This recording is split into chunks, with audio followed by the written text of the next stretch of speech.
In this guide, I'm going to show you how to enable UEFI Secure Boot in Windows 11. Before we get into this guide, make sure to like the video and subscribe to the channel with all notifications on. It really does help with the channel and it lets us know that you want more content like this.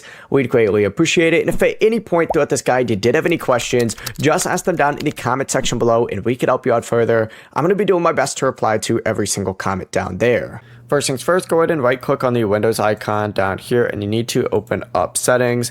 Once settings loads for you, go ahead and find system, and in system, go ahead and scroll down and you're looking for recovery.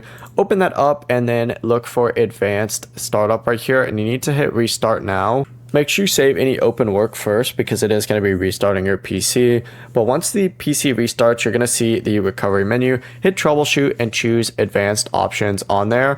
And then go ahead and select UEFI firmware settings and click restart. The computer will then restart again and it's going to take you to the BIOS or UEFI menu. The screen may look a little bit depending on your motherboard. They always do. But what you're looking for is the boot section, and inside there, just look for Secure Boot. Turn it on, make sure it's enabled, and after that go ahead and exit, but make sure you save before doing so. And this, once again, is different on every single PC. Sometimes it can be done with F7, or you could also do save and exit. Before you leave this guide, make sure to like the video and subscribe to the channel with all notifications on. It really does help the channel and it lets us know that you want more content like this. We'd greatly appreciate it. If at any point throughout this guide you did have any questions, once again, ask them down in the comment section below and we could help you out further. I'm going to be doing my best to reply to every single comment down there. Have a great rest of your day though.